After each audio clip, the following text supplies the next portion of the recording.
Dr.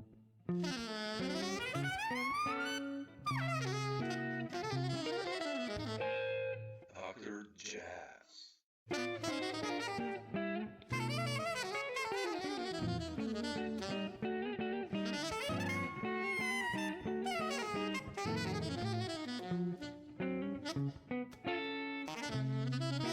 Hey guys, Dr. Samo here. Jazz. Thanks for checking out the channel and its contents. And if you feel like it, please do subscribe. Thanks so much. Enjoy the video. Bye. You mentioned you were going on the road. Like, who are you going on the road with? Are you coming to Europe, by the way? Yeah, I am. I actually it's a bunch of different moving parts. So the first three gigs I have in Europe are March 25, 27, and 29, and they're all with my quartet with Julian Shore, Walter Stinson, and Stephen Kramer. Ooh, And we're playing first gig's at Søhesten in Copenhagen. Second gig is at Birdland Neuburg yeah, that's a in nice gig. Germany, and then the last gig is at I always butcher the name, Music im Flaggedach Oh yeah, in in Switzerland. Yeah, yeah, the Muri gig. yeah.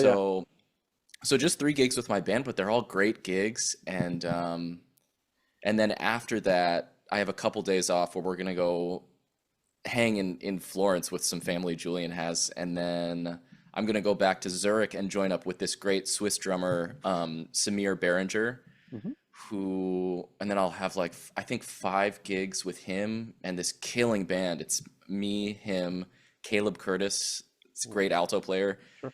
Eddie Paz, tenor player. I don't know if you are aware Don't of know him. him. No, no. Oh, I just check him out. Amazing cat, amazing cat. He has the flute chair on the Buena Vista Social Club Broadway show, and he's a Cuban tenor saxophone player, flute player, unbelievable musician, like unbelievable improvising cat. And then the bass player is Kenneth Jimenez, so it's like killing band, 5 gigs, and then after that, me and Caleb are gonna go meet up with Julian Shore again in Helsinki, where we're gonna play a couple gigs that I booked with the great bass player from Finland that I've played a lot with, Kaisa Mainsivu, and her Mm, husband Joe Perry, who plays drums. We'll awesome, play man. 3 gigs Awesome. up there. You should check her music out. She's also super Okay, killing, and I'll she check she all these lives in guys, man.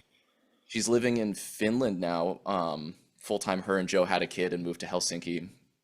So we'll play 3 gigs there, and then me, Caleb, and Julian are gonna go to Gothenburg to play a gig, and then to Stockholm to play a gig, and then come back to New York. So it's Man, like bunch okay. of move bunch of moving parts, but it's a lot of gigs. It's a lot of gigs actually, and a lot of nice gigs, and it's going to be cool bands, and I'm really most excited about it because it's these it's only 3 gigs at the beginning that I'm able to bring my band for, but That's it's the first amazing. time I've really been able to get the sort of gigs where I can afford to bring my guys from New York, Yeah. and it's doubly exciting because we're gearing up to record my next record Yeah, that on was May. what my first question actually before kind of went with the start. Yeah. So tell me about it a little bit. Yeah, so it's we're the record everything is like finally finalized as of today. It's like so many moving parts, and with this band, everyone's getting more and more successful and going on the road all the time and has other projects and recording things, but all the dates are now set. And the recording session's on May 9th. It's with this great newer label called Chilltone Records that Mm, are taking great care of me. And yeah, and so we've got like I just finished the book of music too. You know, I talked to Chilltone a few months ago, right before I went on tour in Japan and Korea, and they were like, "Okay, let's do it. Let's book it so we can release it in October or November." And I was like, "Great. Oh my God, I have to write some music." So finished the book only a couple days ago actually, and so like I'm a about to book of your start. compositions. Yeah, all new compositions. Actually, one composition is from my earliest recording that we'll be recording again. But yeah, and it's been a really interesting process compositionally, and this is my band now. It's the same band from my last recording, Yeah. and some of my favorite musicians and some of my closest friends too. So like getting to work with these guys, starting with my last recording, which is almost 3 years ago now. Like Yeah. we've just been playing tons of gigs, and like I hired them because I was already like, these are my boys. These are the guys I like to play with the most and that I feel closest to musically and aesthetically. So we made that record and it was such a joyful process for me. And then all the gigs and everything we've done since then, the thing has just gotten more fun and deeper. And so yeah, it was this recording session again is like a real gift to me creatively because I got to be like, oh, I'm just gonna hire the same guys again and try something different compositionally. Where So will you go? Where will you go compositionally? I mean, because I want to talk about Chaotic Neutral later, just a little bit, because man, that's one of the best guitar records the last. thank you, Really, Sam. I love that record so much, man. Like compositionally, it's Thank like you, that Sam. Brown Bear, man. That's like what the fuck is going on there? Like, I mean, I want to talk to you, where will you go compositionally, like on the new one? So, I haven't written anything actually since I wrote the music for Chaotic Neutral, and the way I usually write is I have trouble writing stuff down unless I have a deadline, Yeah, we're and I all have a lot of ideas all the time, like a lot of little germs of compositional ideas I have kicking around and little things I find. But it was the same thing for Chaotic Neutral, where I talked to Joel Harrison at Alternative Guitar approached me yeah. and said, I want you to make a record for me. Can you do it in November? And this conversation was in August. And I was like, sure, I know just the band, time to get to work. So Wow. that was the same thing. Like I just took all these ideas and I wrote them down quickly and dedicated a lot of time to making the charts good. Um, and it was sort of the same for this one, but this one was like a little different because all these ideas I had for the new record were very connected. So it was a lot of stuff related to A major, basically, which is not like a key that I've Yeah, explored that much, but all this stuff in A major kept coming out. And basically, it turned into kind of a suite of music for this new one. It's like using a limited number of motifs across many pieces and sort of re-examining this thing from many different sides and like very interesting. Cool. to get personal about it also, my father is very sick. He has Alzheimer's disease and he's towards the very end of it, and it's been this like really impactful thing in my life for the last 3 years since he got the diagnosis, and to be with him and like spending a lot of time with him as he sort of deteriorates mentally has been really impactful to me as a human. And so I feel like I want, like the first piece I wrote for it, I was actually spending time with him in the facility that he lives in Washington DC now, and like all of this stuff sort of started to come together for the music, and I was like, oh, maybe that's what this recording is. It's like this suite of music about this life experience and about my father and about the last few years of my life since I wrote a book of music. Like Hmm. it's funny because when he got the diagnosis, it was August 2023, and that was the same month that Joel Harrison was like, will you do this record for me in November? And like again, to get personal, back then he was still very with it. Sorry, I'm getting a WhatsApp call. He was still really with it, and he came to the recording session. I was like, I want you to see this part of the process because he's always been very supportive of my music, and he lived in New York my whole life and comes to all my gigs basically. So he came to the recording for that, and that record, the last piece I wrote for it was the composition Valse Quartzite, which is was almost like the beginning of this same sort of process. Like I wrote that piece with him in mind, and I wrote it when I was this is all like a long story, but Oh, I used to play this gig in Switzerland at this awesome hotel gig every couple of months where I would go to this village called Valse in the Alps, like Valsplatz Graubünden, I think it's called. It's like no. you fly into Zurich, you take 2 trains to Chur, you take another Okay. train to somewhere else, and then you take a bus 45 minutes into the Alps to this village of like, you know, a couple hundred people live there, but there's this incredible thermal bath and Michelin star restaurant and hotels and stuff. And it's something that a good friend of mine, Simone Wilson, amazing Chilean bass player, kind of hooked me up with this gig when he was doing it, and I did it a bunch of times, and it became this like sacred place for me. These baths. One second. Oh, sure, sure. Go for it. Um, this like sacred place because it was like I'd wake up and hike, eat breakfast, whatever, go to the thermal baths, practice, and then play the gig. And a lot of times it was duo, and sometimes it was solo. Beautiful. Anyway, it was an amazing gig, and I was on a tour the fall of 2023, and I had a couple days off after our gig in Basel, and I was like, I'm gonna go back to this village that I used to go to because the gig ended in the pandemic, and I was like, this place is so amazing, and I had been writing the book of music for Chaotic Neutral, and I was like, I need one more piece to like finish the record and tie it together, and I was having all of these very complex emotions about my dad and nostalgia and all this stuff. And so like returning to this place was very impactful. And it's where I had the idea floating around in this thermal bath in October.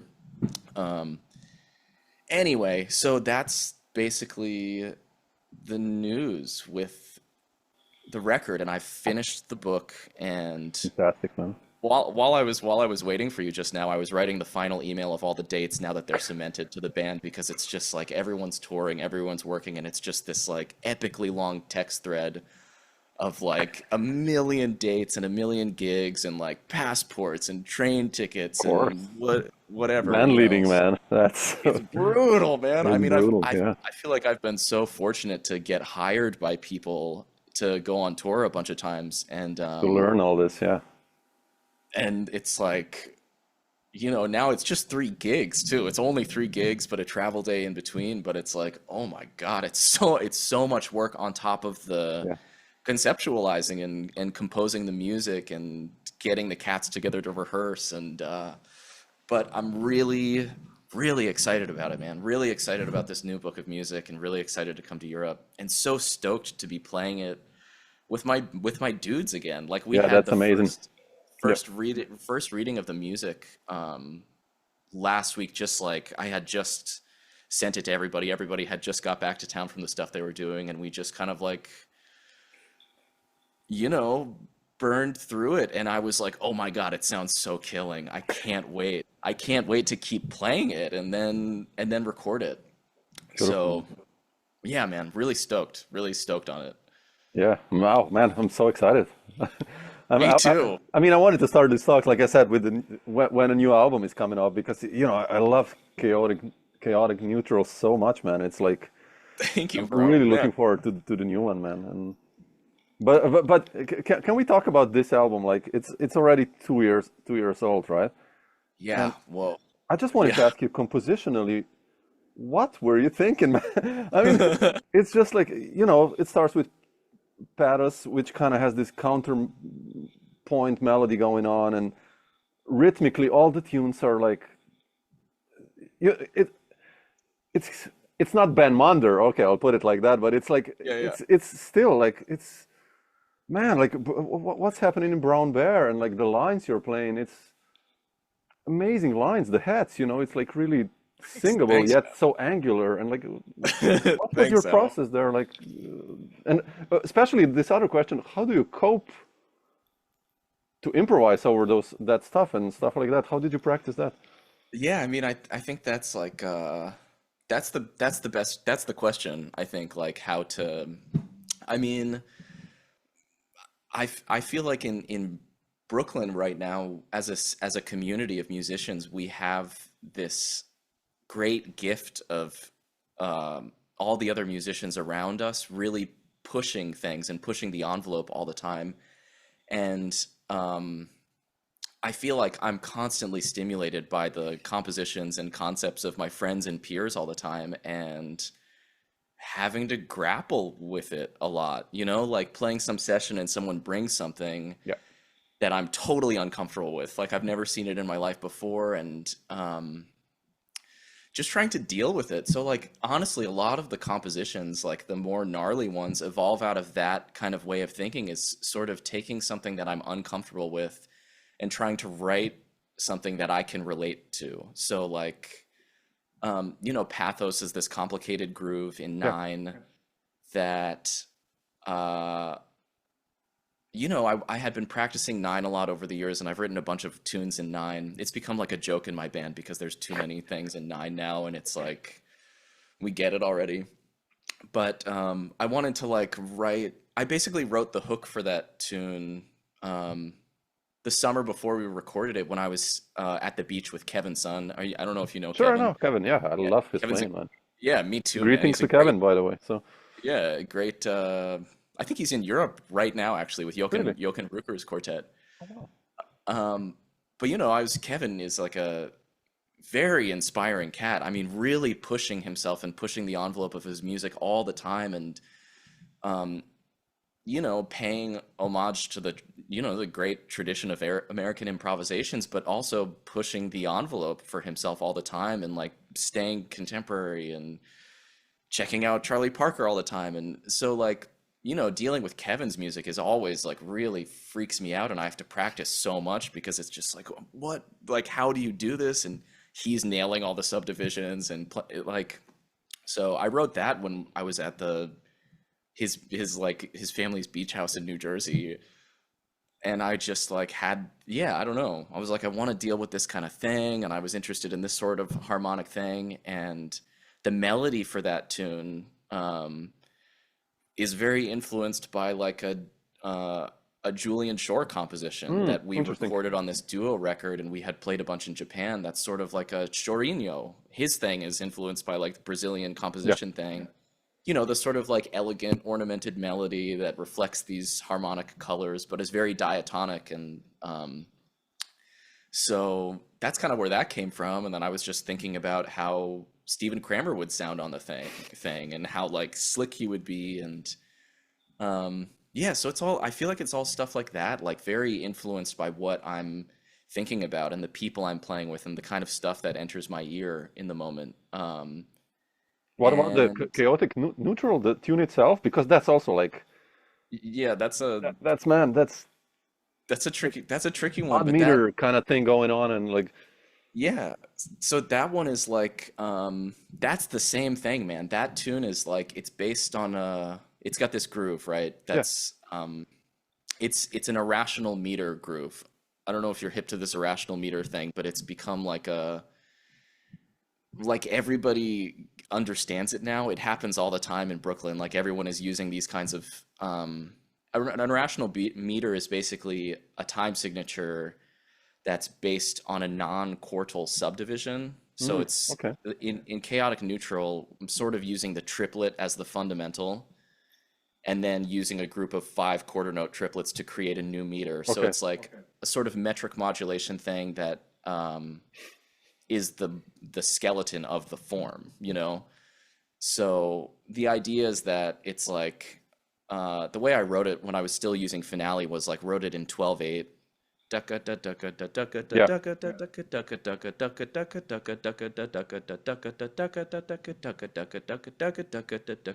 So it's easy to So like write. the Yeah, trip, yeah, yeah, the yeah. triplet becomes the thing, but the idea is that you never play the triplet. You're playing in four. You're like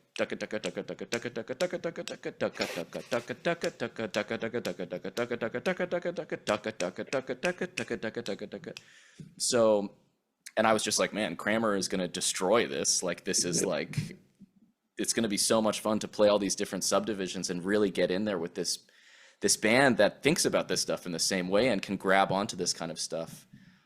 But again, like that composition came out of me being confronted with irrational meters and being like, Yeah. what is like, how am I supposed to do that? It's so interesting to me, but like, how do I relate to this? Because like that's, you know, it's like a tricky tune, but the level that people compose with irrational meters in New York, like people like Matt Mitchell and Matt, yeah, John Elbaz And Kate and and Kate Gentilia. and you Yeah, it's like know insane, man. Yeah. and my friends of the generation below them, like Alec Goldfarb and Philip Golub, like these guys, like the music is just it's so fucking hard, man. It's so hard. Yeah. And like I feel like for me, I very much come from a jazz background, and I love modern jazz and I love contemporary improvisation and I love all these things, but I still love to play over forms, you know, like my heart is still that of a jazz standard player, you Yeah. know? So fundamentally, I usually write these tunes that are like, it's this complicated tune, but it's still a lead sheet, and we play the form and we reference the melody and whatever. But yeah, chaotic neutral, the groove, that germ had existed in my mind since like it had actually existed on the page in Finale, just like the first four bars of it since like 2020, actually Wow. 2021 Really? maybe. Oh man. Okay. Yeah, it was like in the pandemic, and I was living in Colorado with my ex-girlfriend and was like shedding all the time because there was nothing else to do, just like shedding and playing video games and shedding and playing video games uh and like I had this idea for a thing, this like weird lopsided groove, and I didn't really know what it meant or what it sounded like, and I just worked at this little thing for a long time and then shed with it for a pandemic. And then when it came time to make the record, when Joel approached me in 2023, I was like, this is it. I That gotta was it. just Yeah. like figure out what this thing is, and I've done all the heavy lifting already just by shedding with it. And yeah, so that's kind of how it came about, and it turned into this you know, harmonically and rhythmically, all these things are sort of layered on each other. But I had been improvising along with this thing so much that I had come up with some interesting harmonic colors on it as well. Different like superimposing like Yeah. E flat minor on top of E minor on top of G major, like melodic minor, but with sharp four and natural six, and like stacks of scales on top of each other in a way, and like deriving colors from that kind of thing. So a lot of experimenting and a lot of like playing along with MIDI files in my apartment, Oh yeah. Yeah. I and wanted to ask you. Yeah. Yeah. yeah, Very I good. mean Yeah. that's like crucial for me. That's what Miguel Zanon said in this masterclass when I was at NEC. He was basically like, I write the stuff and I put a repeat sign on the end of Yeah. the form times 100, and I practice with it. And that's how I internalize it and get good at these crazy meters and memorize the stuff. So that's been a huge part of the process this time too. I mean, like I got back from tour February 2nd, and I actually wrote the whole new book of music between then and now, Wow. Yeah. and I'm pretty excited about it. But it's not like it was just like the ideas were already there. I just needed to put it on the page and practice with it. And like it's very exciting and very challenging, and That's good. Yeah. I can't wait to see what the band does and how they shape it. And like already in this first rehearsal, like I can't overstate like the importance of the collaborative process to me, you know, whether it's like the direction they're choosing to move the music while we're playing it, but even just in preliminary rehearsals, like the solutions they come up with, forms and different ways of orchestrating things is really So important. like Yeah. so important conceptually for me, because I just have these super complicated one-page sheets for this new book of music, and I'm like, what do we do with this now? So very exciting, man. Very excited. Yeah. It's good to have a, you know, a good band and a good drummer and you know, It's everyone. huge. I mean, because you can like, you know, shed the music and you can work it and That's yeah, that's how I that's a that's luxury, how man. yeah, It's amazing. it really is. It's a gift, man. And Yeah. I think we're in this like interesting time in music where like there's some kind of expectation that you need to hire the special guest or Yeah. get the famous musician to play on your record, and you know, pay them a lot of money to like enhance your name. But like historically, I feel like that's not what has made the best bands, and it's not like the records that I'm most interested conceptually, you Yeah. know? Like we still talk about the great bands historically, but we don't really practice that kind of ethos anymore. Like we kind of, I don't know, everyone is just trying to make it, and there's been this thing where it's like you know what I'm saying? Absolutely, man. You know, it's like my generation, it's like, let's say The Next Step by Kurt, right? I Hmm. mean, those were friends like back then. I mean, they kind of It's already had names a little bit, Mark yeah, and Jeff and Ben, and but it was a group, you know, they were playing together for 10 years, and yeah. They that's played why they were good, Smalls right? like all the time, Yeah. all the So time. it was there. You know? He could have hired like Dijonette or, Dave Holland, whatever, they would have nailed the music as well, but that was not the concept, right? It's like with you guys, and I love that Totally. with you, that you have, your guys, and you know, that's it, and you're making this incredible music, and that's so much respect actually, because Thanks, man. I feel like it's a moment right now too in Brooklyn. Like it's happening everywhere, and I feel like it's every time I hang out with people, it's what we're talking about. And every time we go see shows, it's like it's still the same thing. Like we all go check out music, but when one of the bands is playing, it's like everybody goes. Everybody goes to check it out. Like most recently, Steve Lehman's trio was playing at Close Up with Craig Taborn, and Lehman Trio is like yeah, the heaviest shit to me. That's like one of my favorite bands of all time. absolutely.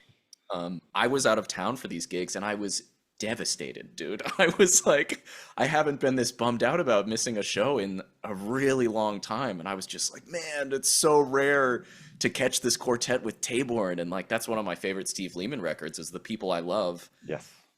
which ethically too, the name of the record and like the concept of the record is about playing with the people I love and paying tribute to the people he loves. And it's like, and holy shit, that band sounds good. They sound so good. And the music is incredibly complicated. And they're just like so in it together. Yeah. So that's what's up. Yeah, it's great. And like, I also live in this neighborhood in Brooklyn. I live in Prospect Lefferts Gardens, and like everybody lives over here. Like I can see Caleb's apartment from here basically. Kramer is just down the street. Julian's on the other side of the Beautiful. park. It's yeah, and Bar Bayou where we play all the time is a 10-minute walk from here. It really feels like something is happening here that's really exciting and interesting all the time. And every time somebody makes a new record, it's really exciting for the scene, I think. I get super hyped when my friends make a record. Like Yeah. Steven and Walter and piano player Evan Main released a trio record a couple months ago called Prawn Tale. Oh man, I have to check it out. Okay.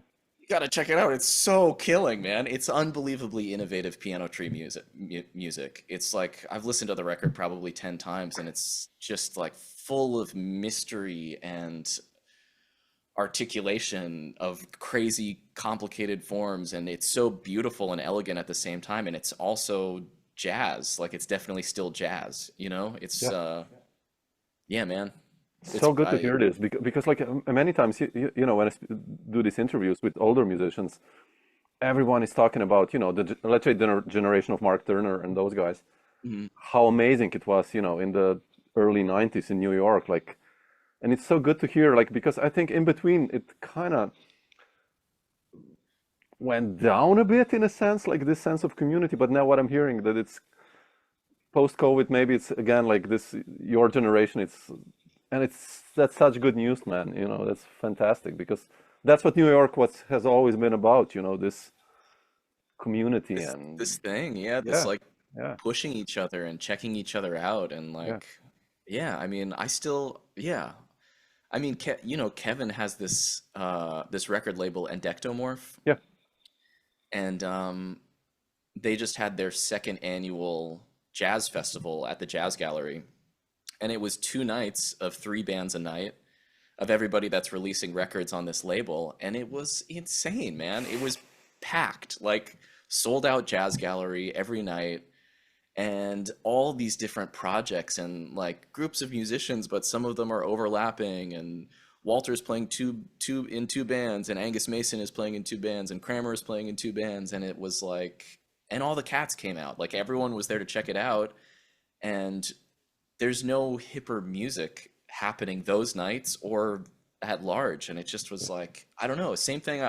I could only go for like half of one set last year, but I was just like, oh my God, man, like the scene is alive and the music is happening, and it's new and full of different influences for every person. It's really, and it's of course it's changing, like Yeah. compared to what it was in 90s and 2000s with the generation of cats that we all look up to. But it's definitely happening. It's like everyone lives in Brooklyn now.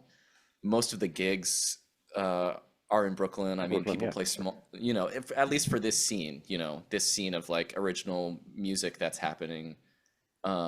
we all play Bayou, we all play Lunatico, we all play Ornithology, we all play Lowlands, we play the other odd places. Um, but I feel like there is this thing of post-pandemic, the scene changed. Like a lot of places closed, and a lot of the businesses that survived, like Bar Bayou and Bar Lunatico, are like musician run, and like the clubs are in Brooklyn because that's where the musicians that own and run the clubs live, and that's where all the musicians live. So I remember Bayou was one of the first places post-pandemic that, I mean, they were doing this great live stream Yeah. series where there's still awesome videos from, with like Marcus Gilmore and Sullivan Fortner and Yeah. all the cats. But Bayou has a backyard. So Oh, I didn't know I that. Oh. remember 2021, they made an announcement that the backyard is open, and they brought the drum set and the bass amp and the guitar amp to the backyard, and we would hang out in the backyard of Bayou. And it was like, it was amazing, amazing feeling. And it didn't matter who was playing, and like, we would all just go hang out. And yeah, man, Bayou is the shit. Yeah, Bayou yeah, is like, absolutely, man. Yeah. I can't overstate how amazing this place is, and what a great center for the community is. And it's run by amazing musicians. The owner, Jeremy Stratton, incredible bass player, Yes. incredible cat. Yeah, I mean, Adam Kolker, amazing saxophone player, plays every Thursday and Saturday, and it just feels like this. Yeah, it's a great sounding room too. I mean, compared to all the rooms in New York, it just like sounds like music in there. And when you're on stage, it sounds good, and when you're in the audience, it sounds good. Yeah, it's great. It's great, man. Yeah, it's so good. So good for New York. I mean, that's the reason Seriously. why, everyone have been coming there and to play, Absolutely. and and it's alive again. So it's so nice to hear you talking so enthusiastically about it also. It's really good stuff. So, I'm but, stoked, man. I'm totally stoked on it. Max, I wanted to ask you about your sound and your lines. I mean, because when I listen to you, I mean, you sound so original. Like, obviously, you listen to Coltrane, I guess, and Alan Holdsworth seems to be a big one. Then I hear Adam Rogers and Ben Monder and Kurt, but you kind of meshed it all together. Like, how did? Let's talk about your influences first. What did you listen first? I read in one interview that you said like Alan Holdsworth is untouchable. I mean, I think you said that once. Like, and what's your story with learning the language, and how did Yeah, all I this mean, happen? yeah, I don't yeah, it's been a long process, I think. I mean, like, my background basically is I came to like guitar seriously through metal, like death metal, progressive metal, Mm, well, like the bands I was into.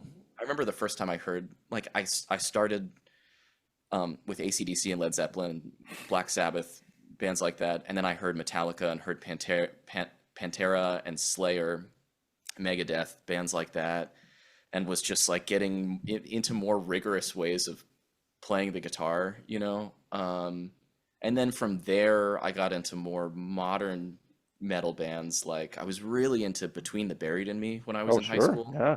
This great band, and like these crazy concept albums, and extremely rigorous guitar playing, like crazy guitar playing. Um, and then bands, I was also into like whatever metalcore stuff, like Protest the Hero and From First to Last, but I was always interested in this kind of like progressive thing, if that makes sense. And I was in a band in high school called Japanese Friendship Garden, where we were writing all our own original music, and I was sweep picking, and I was playing, like the Oh, two wow. octave D minor arpeggio, whatever. Um, and then I had an amazing guitar teacher in high school who was still a very close friend of mine, named Chuck Underwood, who's super into all music, and was Patti LaBelle's guitar player for many Oh, years, wow. and showed me stuff and was like, that stuff's cool, but like, check this out. This is what you need to do. Play your scales, learn this tune, etc., etc. And he sort of like pushed me in a professional direction, and I got into jazz and came up through like a pretty straight ahead jazz program in high school and after school. And my high school, it was a public school, but it had a really rich music program, and I was allowed to take huge number of music classes. Like my senior year in high school, it was like I was playing bass, upright bass in the concert band, Oh, really? orchestra, percussion in the wind ensemble, guitar in the jazz band, singing in the men's chorus, and I had a practice period. So most of my day was just spent like with music all the time and reading and like studying and practicing, and like it was such a gift, really a gift looking back on it. Like it was so awesome that I was allowed to do that. And Then I got to college and really heard Kurt Rosenwinkel for the first time, and it like totally changed my life. And I remember that freshman year coming back to my mom's house in the summer and like playing along with the next step in Deep Song all summer long, Oh, sure. just like, especially like If I Should Lose You from Yeah. Deep Song with Joshua Yeah. Yeah. Redman. Yeah. Something about the vibe of it and it being a standard that I knew, and just being like so overtly emotional in the arc of it really compelled me. And I just started going for that for years. Like I didn't understand how he was able to articulate like that, And like even later I started using the Pog pedal like he uses, and that's how his sound had developed as well. But even like early records like East Coast Love Affair, where he's playing a different guitar with many fewer effects, you still hear this really The sound, yeah. subtle transient to the attack, which is totally fascinated me, how he was able to play so light but so direct. And then at NEC, I was further exposed to more outside avant-garde music of Ornette Coleman and Cecil Taylor and Albert Eiler Wow, and really? Braxton and Derek Bailey and cats like that, because that's what was happening at NEC. I studied with Joe Morris there, and he was Oh, really? Oh, wow, man. Okay. amazing teacher for me, man. Super influential. And I love Joe, man. Yeah. yeah, me too. And he's such a great cat and so supportive of young musicians. And he was like, cool, jazz, whatever. Let's think about things in a different sort of way. He really forced me to break outside of my way of thinking about things. And I would sit down and he'd be like, play. We would just play, and I'd be like, what is happening? But he was just such a great, like a great teacher, like role model type. Like I don't know how to put it. Like he's almost like a thinker, Yeah, teacher of absolutely. thinking Yeah, about sure. music. Um, and Yeah, and then I graduated and continued on, and I played in Jason Palmer's band for many years in Boston, and that was like a crash course in Oh, yeah, that's how you how made those at Wally's, volume Yeah, 1 and 2, right? exactly. Yeah, I love Yeah, those. Yeah, exactly. it's beautiful. Yeah, Yeah. I mean, those are crazy records Oh, because, man, you like, hear the band actually. It's yeah, like a you hear the band, right? band. Yeah. Yeah, exactly. I Yeah. mean, we played for like almost 3 years every Friday and Saturday playing these crazy Wow. Jason tunes. But to me, like, the record, it was like impossible to capture what that gig was like, because it was like my problem with that record, if I have one problem with it, is that you can't hear the audience at all. Yeah. Okay. And I don't know if you've ever been to Wally's Jazz Club in No, Boston, but it's no, like never made. we're playing this gig Friday and Saturday night from 9 p.m. to 1 a.m. at least, and like two sets, also like two extremely long sets of really like blowing, like just really long solos, like 20-minute tunes every tune. And the audience is just like local Boston sports fans, basically.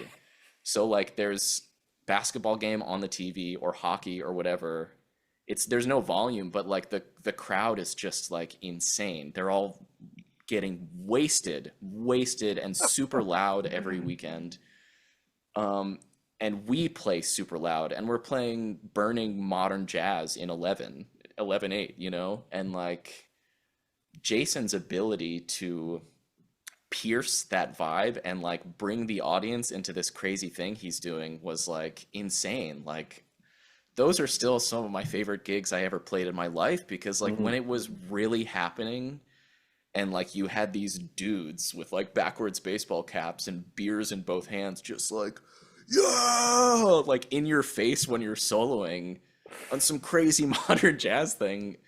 It was so hectic and crazy and intense, and the gig paid like $60 or something. Like Perfect. everybody was getting no money for it, but it was so killing, man. And like that's just what I am missing from the live at Wally's thing is like, man, you should be able to hear how crazy the audience is and like what the Yeah, vibe but the was like in playing this is place. that tune "Be Aware" and that Kemerov or what those tunes. I mean, Yeah, Kemerova is that's like crazy. 18 minutes of like Solos. Yeah, exactly. And it's like, really killing.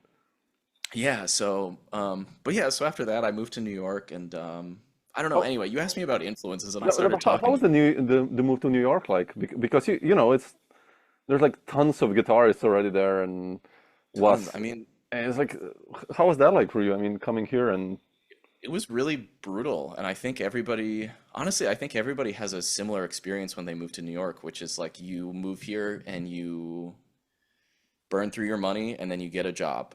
And then if you're lucky, you can quit your job, yeah, basically, and you can just do music full time. But, I moved here in 2017 and already I okay. didn't have like a real paying gig for like, I don't know, man, a long time, long time. Like, I feel like things for me only really picked up um, a few years after I moved to New York because it's not like, I don't know, like like no individual matters here in a way, not in a dark way, but like it's a big city, but it's still just a community of Yeah, people that know each other and work with each other and work with their friends. And so, yeah, I just moved here and tried to play sessions as much as possible. And I was going to school when I moved here too at Queens College and teaching at this school in Queens that was just really miserable for me, teaching little kids piano and teaching ukulele in public schools and stuff like that,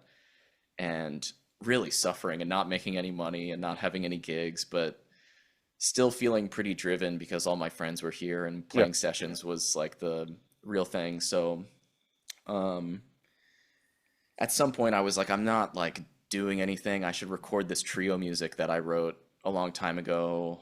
So that turned into my first recording with Simone Wilson and Matt Honor, this Yeah, trio yeah, record. yeah, yeah.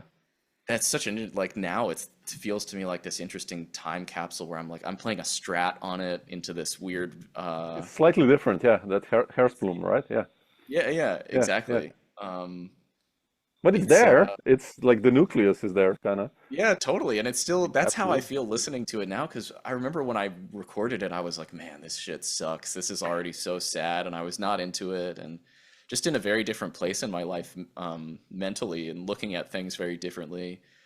But I sent the record to Frank Carlberg, is an amazing piano player, All right. improviser, Yeah. composer, who was my teacher at New England Conservatory. And he had this Brooklyn DIY label called Red Piano Records, and he was like, I'd love to put this out. This is how it works. And that was like my first foray into like dealing with the business side of things, and I sucked at it. I sucked at responding to emails and like getting stuff done on time. And I was so full of like self-doubt back then, I don't know, it was really interesting, but now still I listen to it. I'm like, man, the tunes are cool and the Yeah. band plays well and the mix is wild and whatever. But it was cool experience. Anyway, so that came out in 2020, right before the pandemic, actually. Um, and we played a bunch of random shows to know people at any place I could book. I'll never forget like one gig in particular right before we went into the studio was at this place called Pianos in the Lower East Side, and there were zero people there except for my dad and stepmom. They were the only Oh people who man. came, and we were playing all this like progressive guitar trio shit. And I was like, what am I doing with Yeah, my life, that's man? heavy, man. What is happening? But then, 2019, I had just moved to Brooklyn for the first time, and they announced that summer that the Herbie Hancock competition was going to be a guitar competition, Yeah, I wanted to ask you about that. Yeah. and I was like, "Whoa, I'm gonna go for it. I don't know whatever happens, but I'm gonna go for it." And I was really excited about it because my life was just like objectively empty of progress, it felt like to me, and it was like I felt like I was in my own way a lot of my own habits of reclusiveness and introversion, whatever. but I went for it, and I had just moved to Brooklyn, and I moved into an apartment where I could play sessions, and I had a drum set and I had amps.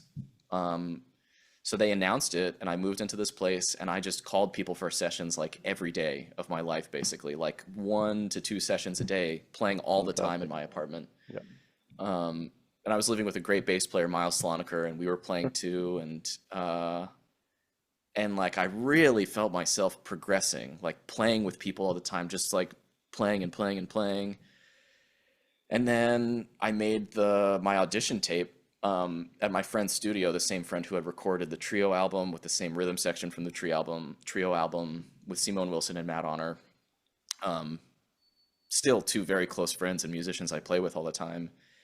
And it was really fun. It was like a different kind of recording experience because it was like we have to do these 3 tunes and then I get to do an original and this is how we're gonna do it. And I'm thinking of these stupid little arrangements that are like just just edgy enough, you know, like not like What did you trying have to to. play? It was like we had to play a blues with a saxophone player. So I called Netta Ranan, who, if you don't know, you should check her out. Oh, She's fucking amazing improviser. okay. I've Wow, known her so for a many long names time. okay today. Beautiful. Um, and What else did we have to play? We had to play a ballad, so I recorded Isfahan, which I ended up Mm. playing in the competition, and recorded "Hey, It's Me You're Talking To," this Victor Lewis Mm, okay. composition.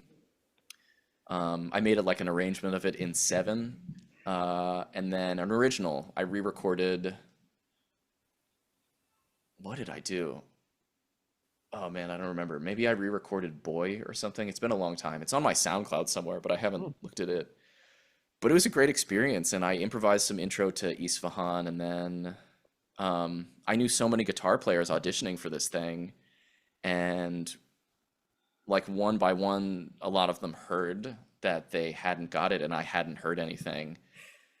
And I was like, whoa, weird. I bet I'll hear any day now that I didn't get it because it was all these killing guitar players I knew that I didn't, that were like killing and intimidating, you know? And and then I got a call one morning from the head of the competition program leaving me a voicemail that said, "This is me, this is my number, call me back." And so I called him back and he said, "You're one of the 12 semifinalists for this Woo. thing. I'll send you an email with all the details, but just wanted to call you to congratulate you." And I was like, holy shit. And just like got up and opened the blinds and started practicing Wow. and kept practicing and kept practicing and kept practicing for like 6 weeks or something until the competition. And I had a home team advantage for the competition too because it was held in Washington, D.C., 15 minutes from where my mom's house is. So for the competition, I was staying at my mom's house, eating her food and feeling very comfortable. And they gave me a hotel room, but I didn't stay in the hotel room. I just stayed at my mom's Sure. house. And my whole family came, and my guitar teacher, Chuck Underwood, came, and I just felt so much support and love. But I was so nervous and intimidated. And um, I remember during the competition, uh, they all had us in one room together, like a green room before we went on stage, and everybody was just like quietly sitting and sweating, and it was Yeah. so intimidating. That's savvy, man. And I remember Okay. the first guitar player to compete, I was like, I was trying to like have fun and like not let my anxiety get the better of me. And the first guitar player who played was Talia Halom's incredible guitar player who actually lives 2 doors down that way in this apartment building. Uh, I went out to hear him play, and he was playing like this stride guitar arrangement of a standard. And I was like, nope. And I just turned around, and it like really freaked me out. I was like, I can't do that. What is he doing? But and everybody was like that. Everybody that was in it is like amazing and still making amazing music. And yeah, and then what, you know, whatever, one thing led to another, and I got into the finals and then got second place in the finals. And Yeah. what I really wanted to do at the competition was like improvise some solo guitar thing in front of these ballads. So I did it on Isfahan at the competition in the semifinals, and then I did it again on Prelude to a Kiss at the finals. And the Mm. finals were there's no videos of them because it was like it was part of a large ceremony honoring life work of Terrence Blanchard, and it was at the Kennedy Center, Mm. and it was in the Eisenhower Theater, which is like 3,000 seats and totally sold out. And it was like the guitar part was first, and we played our stuff, and I like improvised some intro, and like 3,000 people applauded, and it was like a crazy trip of an experience. And Herbie was on stage, and I finished playing and went to him, and he shook my hand and was like, "You have a great sound." And I was like, "Oh my God, I need to lay down."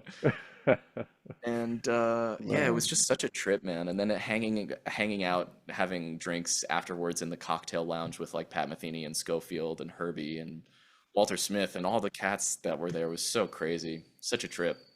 Man. And then a couple months later, the pandemic shut the world down. So I sort of felt like I had this crazy experience and was playing a lot of gigs, and then it just stopped. But it was really motivating, and it motivated me to practice a lot during the pandemic and try to engage with social media in a way that I hadn't done before. Um, and I was practicing these short little things incessantly and coming up with a lot of solo arrangements of things and posting them on Instagram. And yeah, it was cool. It was a cool experience, very intense. It's like a lifetime ago now, almost Mm. 7 years, coming Yeah, up on 7. it's bizarre, right? If you think about Yeah, it, it's like, yeah. It yeah, but feels like way longer than that somehow. yeah, well, I mean, yeah. I mean, what you're saying, it's just like practice. Yeah, it's like many times I have students and they're like, yeah, so how we do that? I was like, man, I used to practice for 6 hours a day when I was a Yeah, student. That's it. Just there's no secret. I mean, I can show you the scales and arpeggios or whatever, and yeah. now you just But have to sit down and do it for 12 hours. I don't know if it's like, do it for like, and then you do it for another, and then yeah, another, and another, yeah, and then another, and then another, and you keep going, and it's yeah, that's no it. secret. There's no shortcuts, you Yeah, know? and I love that about playing an instrument or jazz, right? Yeah. It's not like you can buy like next level, like in NBA 2K or whatever, no, shit, you Yeah, have to do it, you know, exactly. You have to do it. You you just have have to do really it, have to yeah, spend the time, and yeah, that's what Dan Weiss says too. Is mm, great, Dan. He's of course, like yeah, he has this great methodology and teaching style, and so open with his information. But like ultimately, at the end of it, he's just like, there's no shortcuts to it. You have to spend the time, and he still practices religiously. yeah, It's like um, and like, I don't know, man. Like, I don't have, I still practice a lot, but I don't have as much time as I used to. you But practice other things, yeah, I mean, you yeah, prepare practice for a other tour, things. your Yeah, teams, prepare yeah, for a tour, prepare someone else's book of original music. Um, and, but really, for the last month when I've been writing this music, this has been a month of religious practice for me. Like many, many, many hours every day writing and practicing and exploring things. And, yeah, and it's been really cool. And like, I got a new guitar and my gear has mm, changed. okay, So it's been practicing different elements of music and looking at sound differently. And like, it's still fun, man. It's still so fun. It's still a gift to be able to practice, you know? right, yeah.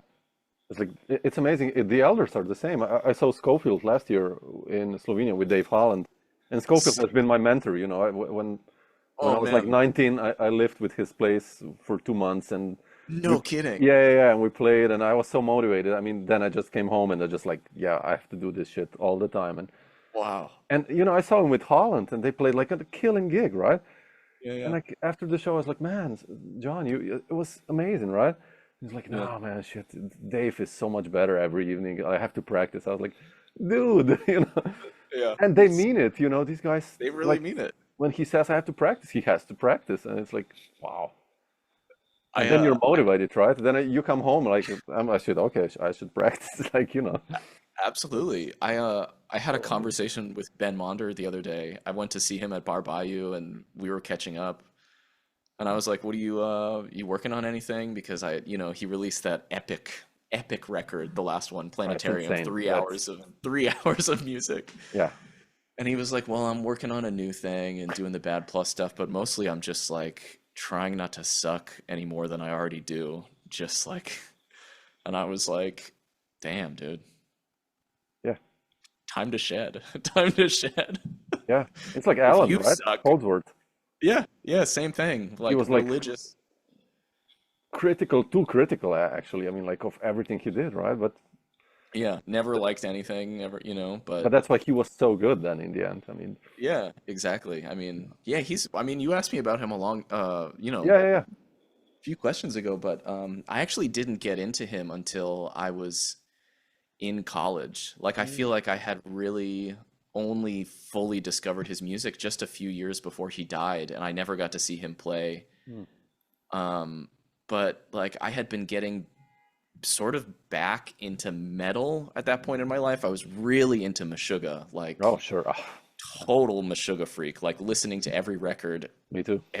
every day, And like I love the playing of Frederick Thorndal. I Yeah. love his playing so much. It's such a huge influence on me. Like I love the little cells he uses and displaces and ornaments in different ways um and like coming out of that I rediscovered Holdsworth and I was like that's where Frederick Thorndal's thing all comes from. It's all from Holdsworth and these tiny little pieces of it. And then I went so deep on Holdsworth and really checked out his music and found my favorite records and like Which are they? 16 Men of Tane, Mine number one. too, man. That solo on 0274. Yeah, I mean the whole yeah, it's there's so many things I love about the record. The Yeah, tunes are yeah. amazing. That's Gary such a good. Novak, I mean like conceptually, I don't know. I love the track The Drums Were Yellow, which is just Yeah. improvised Yep. duo with Gary and it's like yeah, wide open, so beautiful. Metal Fatigue, Hard Hat Harriet, City Lights.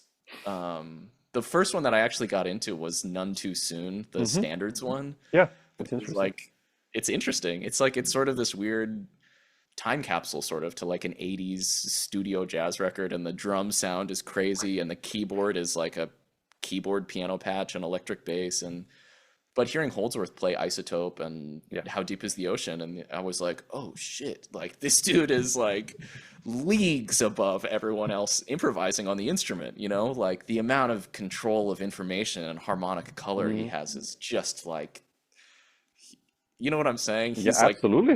10 levels above the next person that's expressing something. And yeah, and then I love the live record. I think it's called, what is it? Live in Japan or something?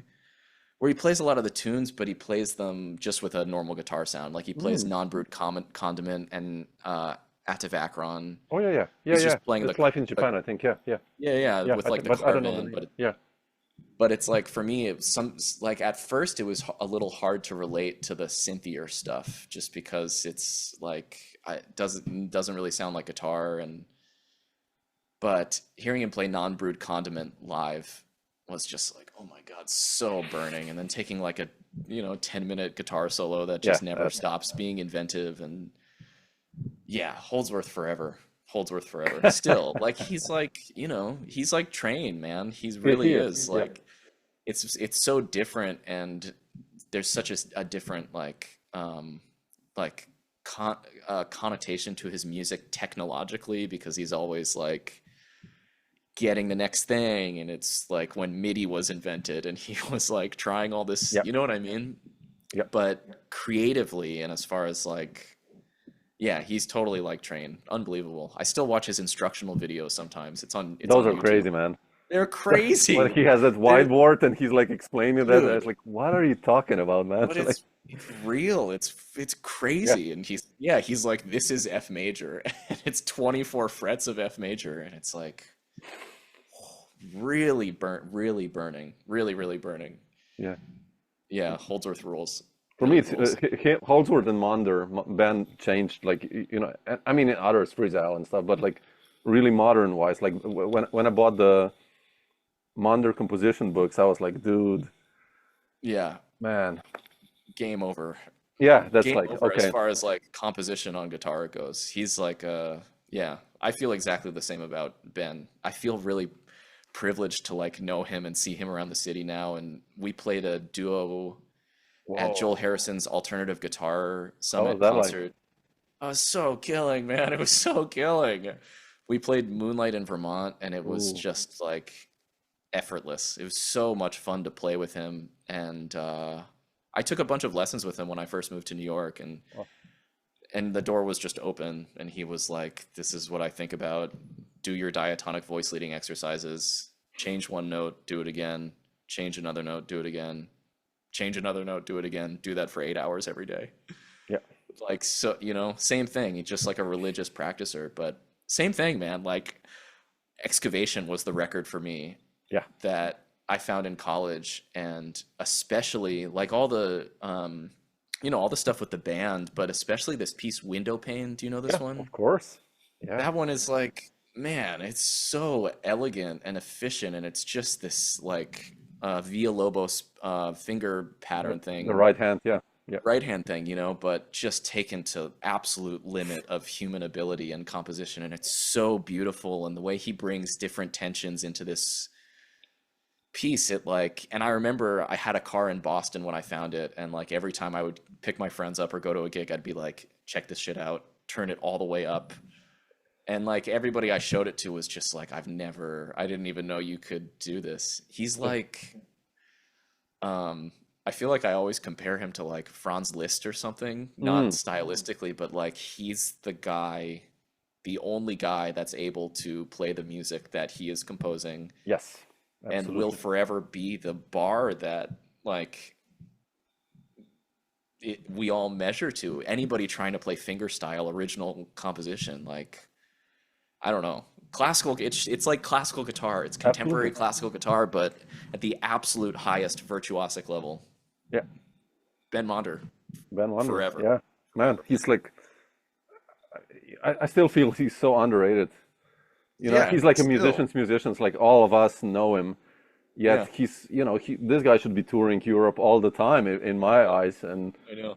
but I mean, it's like, he's got the Bad Plus gig now, which has yeah, been a I'm lot of so happy fun. for that for him. For yeah, But definitely his music is like, yeah, but even like I feel like I talked to him about it, and he's like, "Ah, I don't really want to play it on gigs because it's too much work, too much preparation, and it's just stressful, and it stresses out the other musicians." And it's true. yeah, man, watching like the score following thing on YouTube, oh my God. I show it to students all the time. I'm like, if you don't know who this guy is, like, Yeah, you need to go listen to every record and check everything out, and like bring this into your playing somehow, or like try to get something out of this music. It's amazing, man. yeah. Even Yeah, the total. simpler stuff, Dust and Flux, kind of, Yeah, it's still awesome. it's Flux is still so like awesome. It's Flux is so good, man. You know, Jim Black and Drew Jim Black, yeah, Kress, right? yeah, yeah, Crazy rhythm section, and it's like so raw, crazy. beautiful. Yeah, yeah, man. Ben Monder rules. Huge influence on me. I can't do it anymore though. Like I was trying to do the fingerstyle thing, and on my first record there's that piece Dennisport that's Hmm. really like a Ben Monder homage, and it's very influenced by Window Pane, but it's too much, man. It's too hard for me to practice it, and like, Yeah, and every time he releases new music I'm like, thank you. Like, thank you for doing that. I, you know, yeah. You think he would never, he could never push it further. I think the next one is gonna be probably like an 11 CD album or something like with, exactly. I can only I don't know. imagine. And still on the last record, like some of the stuff that I connect with the most is like he has that arrangement of Where or When, the Hmm. jazz standard, Yeah, and it's like, yeah, just like a masterpiece of arranging on solo guitar. Like conceptually very like forward, like the concept of the arrangement is right there, and it has this like repeated ostinato thing that he continues to elaborate on, and the melody is happening at the same time. So yeah, it's total genius masterpiece yeah, shit, you know, and we're living in the time of it. It's amazing, yes, man. It's yeah, amazing. yeah. It's like he's, you know, there are some guys who actually influence a generation, and think he's one of those guys, absolutely, for Yeah. Yeah. guitar playing. It's like pre-Monder and after. Like every guitarist has a Monder kind of Monder composition going on, Exactly. Where everyone's like, "Oh my God, I gotta try. I and gotta it's try not it." even close, probably, to what he's doing. You know, it's but No. it's important. Yeah. Yeah. Uh, Oh man. Max, not to take too much of your time, I just wanted to ask you about how did you connect with Noah Preminger? I think he seemed to have been so important in your life in the beginning, and I have those records, you know, Afterlife and Contemptant, and they're such good records. And Yeah, I mean, Noah, I actually met in Jason Palmer's band in oh, Boston. okay, He was also living, he had moved to Boston, and I feel like actually I played first with him at Wally's. Like Jason was on tour in the summer, and Luke Morantz, amazing piano player here in New York, he had just moved to New York from Boston, and he gave my number to Noah and Lee Fish, the drummer that was on it. And I played a bunch of gigs with them, and they were like, Jason's coming back. This is his number. You should just reach out to him and say you've been playing with us and you would love to play with him. And that's sort of how it started. So me and Noah played in that band, like, you know, hundreds of gigs in that band, because it was every Friday and Saturday. And it was almost always the same band, because it was like me, Simone Wilson, Lee Fish, Chris McCarthy would do it a lot. Noah and Jason, like some combination of these six people would almost always be doing it and playing the same book of music, this crazy Jason Palmer book, unless Jason wasn't there, and then we'd play some Noah stuff and some Lee stuff. But that's how I got to know Noah, and then Noah hired me for that first record, Afterlife with Rudy Royston. Yeah. And that was a Crisscross record. And that was a crazy experience. Definitely Noah gave me a lot of my first like professional experiences, because he was already so well established by the time I started playing with him. And then we made that record, Contentment. Yeah, with Dan on drums. That's a monster record, man. And Kim on bass, man. Whew. With Dan, that was like that was one of the most scared I have ever been in my life, because there was no rehearsal. We just showed up and I met Dan and we recorded the record, and I'd been practicing the music so much, and I didn't have that much recording experience. Like I had done records, but like on the level of those guys showing up to a studio and knowing what they want and how to sound like they want to sound. I learned a lot about gear and sound and preparation and playing in a studio, you know, playing in headphones, which is so alienating to me. It like is. I hate doing it, you know, but you have to do it. So, and then that band, then the pandemic was shortly after that. We did a tour supporting the record, very short, like 4 gigs or something, like the first week of March. And I remember me and Dan were driving together, and we had finished the gigs and we're driving back to New York on like March 4th or something. Oh yeah. And I was reading in the car with him, like, dude, like something's happening with this disease in China, and I wonder what's going to happen. And we were both like, well, I guess we'll see what happens. And then I went to Denver a couple days later and stayed in Denver for like a year and a half, you know? And, but yeah, so Noah's been like a long time friend and collaborator. And during the pandemic, we made this duo record just as like a pandemic project, and Steeplechase offered it to us and gave us a little money for it. And it was a cool process to prepare everything separately, show up to the studio, play. And it was, man, that was like a brutal session for me, because duo saxophone and guitar is really hard. It's really demanding. And the session was like 7 hours of just like gripping, and like I still have, it gave me like a new callus in part of my finger that I didn't have before that day, that I still have. It's like a divot where the D string goes for like bar chords. And yeah, and you know, then years later I made Henceforth with that same band, because we had played, and That's right. I thought this is a great opportunity to record this band and record some of my new music with them.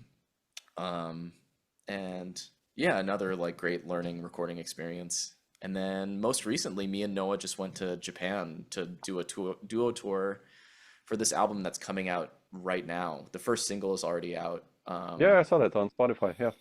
Yeah, and it's on the same label, Chilltone, that is producing my next record as well. And yeah, you know, that's a long time I have known that dude. Long time we've been playing, a lot of musical rapport. Beautiful.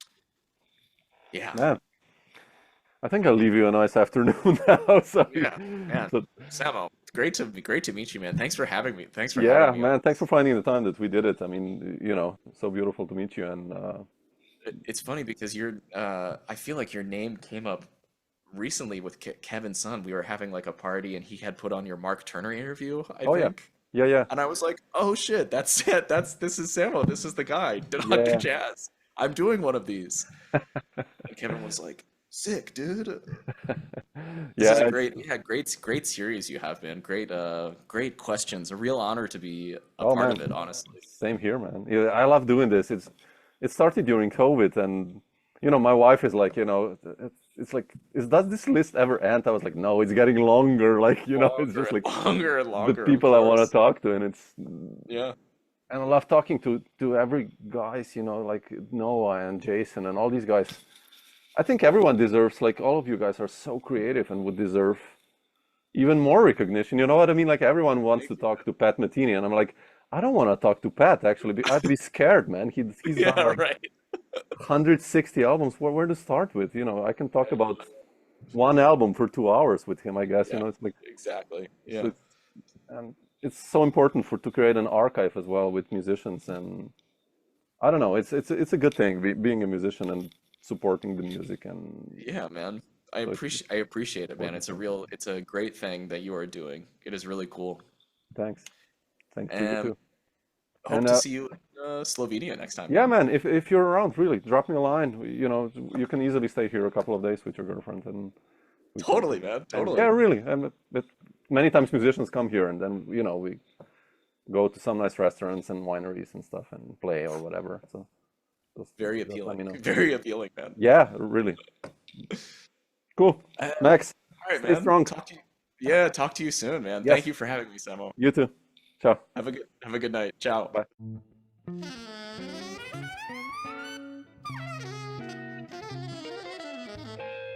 Dr. Jazz.